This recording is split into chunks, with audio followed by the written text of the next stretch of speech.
Une famille, mesdames et messieurs les députés, ce n'est pas simplement deux individus qui contractent pour organiser leur vie commune. C'est bien plus que cela. C'est l'articulation et l'institutionnalisation de la différence des sexes.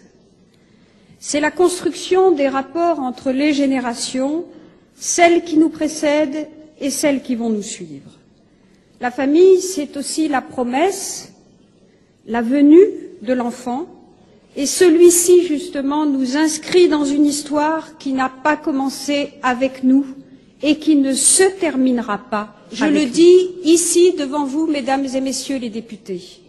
La non-discrimination n'est pas l'indifférenciation.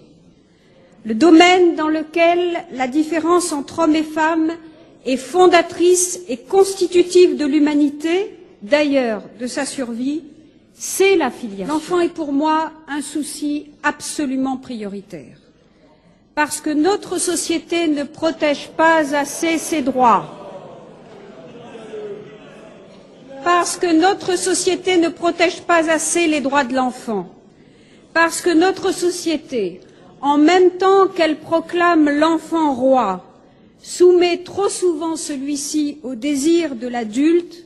C'est pour toutes ces raisons que j'ai mis en place un groupe de travail sur le droit de la famille, où je souhaite que les travaux soient abordés sous l'angle fondamental de la relation de l'enfant, d'abord de l'enfant, avec ses parents.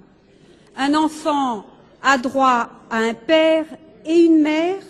Ce droit de l'enfant ne peut pas dépendre du statut juridique du couple de ses parents. Enfin, certains ajoutent encore une menace. Le pacte ne serait qu'une première étape vers le droit à la filiation pour les couples homosexuels. Ceux qui le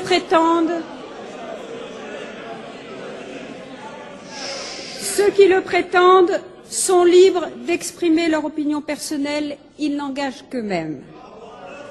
Le gouvernement a voulu, je l'ai dit, et c'est un choix réfléchi et déterminé, que le pacte ne concerne pas la famille. Comment alors pourrait-il avoir un effet sur la filiation? Sur ce sujet, je veux être parfaitement claire. Je reconnais totalement le droit de toute personne à avoir la vie sexuelle de son choix. Mais je dis avec la plus grande fermeté que ce droit ne doit pas être confondu avec un hypothétique droit à l'enfant.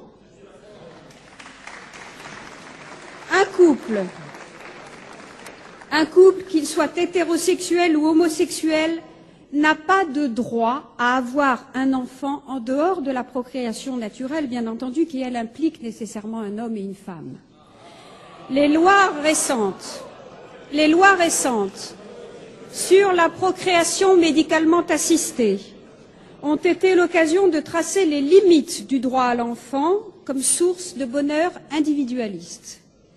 Elles ont clairement indiqué, et je partage ce point de vue, que les procréations médicalement assistées ont pour but de remédier à l'infertilité pathologique d'un couple composé d'un homme et d'une femme.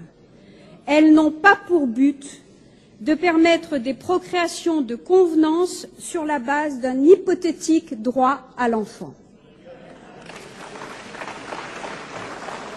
Pourquoi l'adoption par un couple homosexuel serait-elle une mauvaise solution? Parce que le droit, lorsqu'il crée des filiations artificielles, ne peut, mesdames et messieurs les députés, ni ignorer ni abolir la différence entre les sexes. Cette différence est constitutive de l'identité de l'enfant et du sens de cette identité. Qu'est-ce que ça signifie pour moi d'être un homme, d'être une femme? Je soutiens, comme de nombreux psychanalystes et psychiatres, qu'un enfant a besoin pour sa structuration psychique, sociale et relationnelle d'avoir face à lui, pendant sa croissance, un modèle de l'altérité sexuelle, un référent homme et un référent femme. Un enfant adopté, déjà privé de sa famille d'origine, a d'autant plus besoin de stabilité que l'on crée pour lui, en vertu de la loi, une difficulté supplémentaire liée à son milieu d'adoption. Mon refus de l'adoption pour des couples homosexuels, vous l'avez compris, mesdames et messieurs les députés, est fondé sur l'intérêt de l'enfant, sur son droit à avoir un milieu familial où il puisse structurer son identité et épanouir sa personnalité. C'est ce point de vue que je prends en considération et non le point de vue des couples, qu'ils soient homosexuels ou hétérosexuels. Je n'ignore pas les procès d'intention non plus sur un éventuel après de cette proposition de loi qui préparerait des évolutions plus fondamentales de notre droit. Ce texte, a-t-on pu lire ici ou là, serait une valise à double fond. Je voudrais dire ici que je m'élève avec la plus grande énergie contre de telles insinuations. Les mots, je crois, ont un sens. Ce vocabulaire de contrebande qui ferait croire que ce texte cacherait autre chose et que vos rapporteurs et le gouvernement exerceraient une fraude à la loi est inacceptable.